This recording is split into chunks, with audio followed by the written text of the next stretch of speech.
जितने भी भाई इस वीडियो को देख रहे हैं उन सभी को मेरा नमस्कार। दोस्तों, मेरी पूरी वीडियो देखने से पहले आप छोटी सी वीडियो ये देख लीजिए। नमस्कार साथियों, मेरा आप सभी से विनम्र निवेदन है कि जो भी अभ्यर्थी कहीं और सिलेक्ट हैं वो कृपया करके J1200 मसरिंग स्किप करें, जिससे जो और ज़रूरतमंद लोग हैं जिन्हें नौकरी की सचमुच आवश्यकता है वो उनको ये नौकरी मिल पाए। मेरे जैसे कई अभ्यर्थी हैं जिनको इस नौकरी की काफ़ी आवश्यकता है। मेरे पिताजी की डायलिसिस होती है, जो मैं अभी आपको दिखा रहा हूँ, आप सभी देख सकते हैं।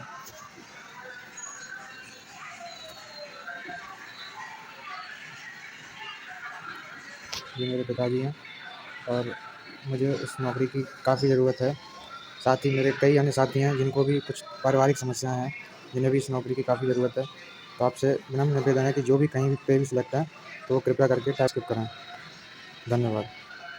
मैं आशा और उम्मीद करता हूँ कि आपने ये वीडियो देख ली होगी। ये वीडियो उस समय की है जब इन भाई का टाइपिंग में शॉर्टलिस्ट हुआ था। जब ये टाइपिंग में शॉर्टलिस्ट हुए थे तो इनके घर में जो खुशियाँ आई थी उसे आप बस महसूस कर सकते हैं। बहुत से लोग ऐसे हैं जो उसको खाली महसूस कर सकते हैं, लेकिन उन्हीं बीच इनके पिताजी की तबीयत खराब होती है और वो हॉस्पिटल में भर्ती होते हैं। फिर भाई को मालूम पड़ता है ज़िंदगी है क्या आखिर। एक मध्यम वर्ग के परिवार के लिए जीवन जीना कितना कठिन है। जिंदगी की असली सच्चाई तब मालूम पड़ती है इनको।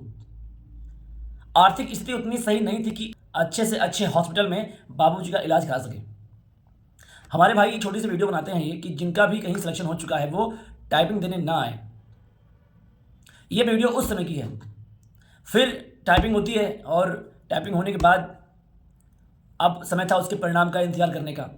और इनके बाबूजी उस समय भी हॉस्पिटल में भर्ती थे जब लोग टाइपिंग के रिजल्ट का इंतजार कर रहे थे।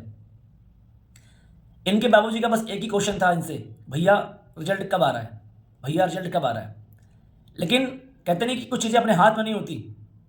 और ये भाई साहब भी जैसे हम लोग बोलते हैं मम्मी कल आएगा, परसों आएगा, अगले हफ्ते में आएगा, यही बात कहते कहते दिसंबर बीत गया, जनवरी बीत गई, फरवरी में भी पापा इनकी एक ही प्रश्न करते थे, भैया रिजल्ट कब आ रहा है। और भैया के पास कोई जवाब नहीं था रिजल्ट कब आ रहा है। 23 फरवरी को इनके बाबूजी का निधन हो गया। आप लोग समझ सकते हैं कि एक पिता का कितना योगदान होता है अपने बच्चे के ऊपर। अगर पिता का हाथ ऊपर है तो ये जान लीजिए पूरा ब्रह्मांड आपके ऊपर है, आप उसके नीचे हैं। और उनके पिता की जो अंतिम इच्छा यही रह गई कि मेरा बेटा हमारे सामने नौकरी पा जाए और उसकी शादी हो जाए, जान लो सारे पुण्य मेरे हो चुके। एक अंतिम इच्छा उनकी यही रह गई। जो सिचुएशन इन भाई की है ये इनकी नहीं है। ऐसे पता नहीं कितने लोग हैं जिनके सामने ये समस्याएं हैं। किसी की माता बीमार रहती है, किसी की बहन की शादी करनी होती है, किसी को कुछ करना होता है। एक से एक मजबूर लोग हैं, बहुत ही निम्न वर्गीय लोग हैं, बहुत ही मध्यम वर्गीय लोग हैं जिन्हें एक एक नौकरी की बहुत आवश्यकता होती है। हम आपको लगता तो नहीं है ना। अगर मैं आपसे खुश होकर बात करता हूं तो मेरे अंदर कितनी गहराई आप नहीं जान सकते। सोचिए उस समय इन भाई के ऊपर क्या बीता होगा जब इनके बाबूजी का हाथ इनके सर से उठ गया होगा। क्या ईश्वर इतनी परीक्षा ले सकता है? इतनी परीक्षाएं भाई का भी कई एग्जाम में हुआ पर फाइनल नहीं हुआ। इतना संघर्ष जीवन में। इनके पिता की अंतिम इच्छा यही थी कि इनका लड़का इनके रहते हुए नौकरी में आ जाए और घर की स्थिति सही हो जाए। भाई कोई शौक से वीडियो नहीं बनाता। अगर कोई अपनी मजबूरी सुना रहा है तो शौक से नहीं बोलता, वो तकलीफ होती है उसके अंदर। और इन तकलीफ को हमारे कुछ भाइयों ने समझा, हमारे कुछ भाइयों ने सहयोग किया। 6000 लोग टाइपिंग छोड़े। उनका तहे दिल से हमारे तरफ से और हमारे सब साथी की तरफ से बहुत बहुत आभार है भाई। बहुत आगे जाओगे, बहुत पुण्य कमाया आपने, ऐसे परिवारों की दुआएं ली हैं आपने जिनको एक नौकरी बहुत जरूरत है। हमारे बहुत साथी ऐसे हैं जो अंतिम पायदान पे, जिनके नंबर कम हैं, उन्हें नौकरी बहुत जरूरत है, उम्र के अंतिम पड़ाव पे हैं। तो जब तक हम और आप एक दूसरे का दर्द नहीं समझेंगे तो हम लोग का दर्द और कोई समझेगा नहीं। यह वीडियो मैं आज क्यों बना रहा हूं? क्योंकि 3 तारीख से हमारी टीवी शुरू है। फिर भी बहुत सारे भाइयों ने टाइपिंग दी, और जो टाइपिंग दिए मैं उनसे बस इतना कहना चाहता हूं कि आप अपना वो दर्द भूल गए, अपना वो दुख भूल गए। आज आप नौकरी में हैं, आपकी अच्छी लाइफ स्टाइल होगी, अपने फैमिली का सपोर्ट कर रहे होंगे। और जब उस समय बेरोजगार थे आप लोग तो आपको इस दर्द का एहसास हो रहा था। 100-100 रुपये मांगते थे कि भाई सब्जी ले आएं, और आज आप रोजगार में हैं तो दूसरे दर्द नहीं समझ रहे। पढ़ लिख लेने से, नौकरी मिल जाने से आप योग्य और समझदार नहीं हो जाते कि आप समाज में क्या चल रहा है। दुख है तो आपके अंदर दुख है कि नहीं है, अगले को पीड़ा है तो आपके अंदर पीड़ा है कि नहीं है। इस साथ रहने से और अनुभव से आता है। तो आज हमारे इन भाई की यही रिक्वेस्ट है, फिर से वही उनकी एक उम्मीद है कि पापा के रहते हुए तो नहीं सपना पूरा हो सका, तो कम से कम उनका सपना ही मैं पूरा कर ले जाऊँ अपने जीवन काल में। तो इस वीडियो को बनाने का मेरा उद्देश्य यही था कि अभी भी मैं आपसे रिक्वेस्ट करता हूँ मित्र, जितने लोगों ने टाइपिंग कराई है, जितने लोगों ने कराई है टाइपिंग, भाई डीबी स्किप कर दो। अपना कागज पत्र का जांच ना कराओ। अगर आप करा लोगे और नौकरी नहीं करोगे तो वो एक सीट एक परिवार की खुशियों को तबाह कर देगी। जो उम्मीद वो 4 साल से किए बैठे थे, वो उम्मीद टूट जाएगी। एक भर्ती के पीछे 4-5 साल लग जाता है मित्र, 4-5 साल। और जब आप एक नौकरी से बाहर होते हैं ना, तो आपके 5 साल खराब होते हैं, 5 साल। और आगे 3 साल और जोड़ लीजिए। अगर आज 28 साल के हो तो 31-32 में नौकरी की उम्मीद होती है, और पक्का नहीं कि लगी जाए, उम्मीद होती है। तो हमारे सभी उन्हीं भाइयों से निवेदन है जो टाइपिंग करवाए थे और डीबी की योजना बना रहे हैं, तो मित्र डीबी ना करवाइए। केवल क्षणिक सुख के लिए, दिखाने के लिए लोगों को हमारा 5 जगह हुआ, 9 जगह हुआ, 8 जगह हुआ, अपने गांव में हल्ला पीटने के लिए, नात रिश्तेदार में दिखाने के लिए कोई मतलब नहीं इसका मित्र, कोई मतलब नहीं है। मानव के रूप में आपका जन्म हुआ है तो मानवता दिखाइए, दूसरे को तकलीफ को समझिए, उनके दर्द को समझिए।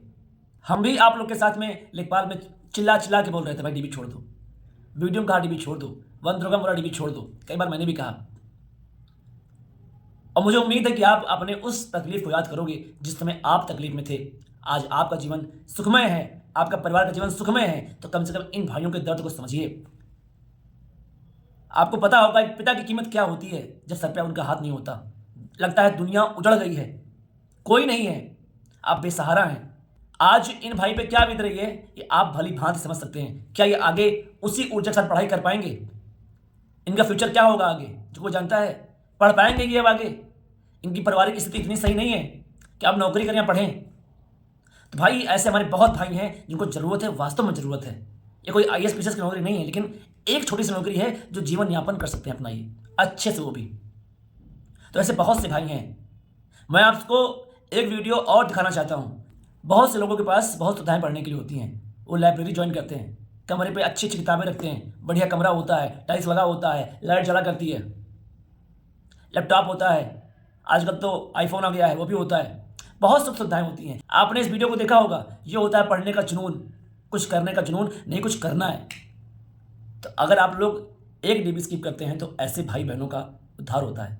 दुआएं लगती हैं आपको, इनके परिवार की दुआएं लगती हैं आपको। जब किसी घर में ये मालूम पड़ता है पापा उनकी नौकरी लग गई थी और वो फिर भी डीबी कराने के लिए आए, तो कितनी तकलीफ होती है। इस बात को समझें मित्र। और आपसे बस लास्ट में इतना कहना है, अगर आप नौकरी पा चुके हैं और नौकरी में आप खुश हैं, आपका जीवन अच्छे से चल रहा है, तकलीफ नहीं है आपको, तो निवेदन है आपसे कि ये डीबी आप छोड़ दीजिए, ये डीबी स्किप कर दीजिए। आपके आगे और अवसर हैं, आप वहाँ तलाश कीजिए। यदि आप डीबी कराते हैं और ज्वाइनिंग नहीं करते हैं तो वो एक सीट खराब हो जाएगी। कोई योग्य लड़का वहाँ पे हो सकता था लेकिन नहीं हो पाएगा। ये निवेदन है आपसे कि आप डीबी छोड़ दें। दोस्तों हमारी भी तबीयत उतनी सही नहीं है, फीवर है, सर दर्द कर रहा है, लेकिन अंदर से यही बात लगती है यार ये अंतिम मौका है। क्या पता हमारे कोई ना कोई भाई वीडियो सुन रहे हों और नौकरी में हों, थोड़ा सा उनको फील हो, क्या पता वो छोड़े। अगर ज़रूरतमंद 1-2 लोग को भी अगर नौकरी मिल जा रही है तो जान लीजिए जीवन तर गया। जब तक हम आप किसी की तकलीफ को नहीं समझेंगे तो कौन समझेगा? कोई समझेगा नहीं भाई। निवेदन है आपसे कि आप लोग डीबी स्किप करें और अपना सहयोग दें हम लोग को। हम लोग भी आपके छोटे भाई बहन ही हैं। हमारे बहुत से भाई 4 साल संघर्ष किए हैं इस भर्ती के लिए, लेकिन आज वो डर रहे हैं कि क्या पता हम हो पाएँ कि ना हो पाएँ, क्योंकि हम बॉर्डर पे हैं। उनका ये डर आप ही ख़त्म कर सकते हो कि नहीं भाई डरना नहीं, हम तुम्हारे साथ हैं, हम डीबी छोड़ेंगे और लोगों से छुड़वाएंगे, हम तुम्हारे साथ हैं, तुम डरना नहीं। तुम ऐसी उम्मीद मैं आपसे कर सकता हूँ क्योंकि आप भी हमारे भाई ही हैं।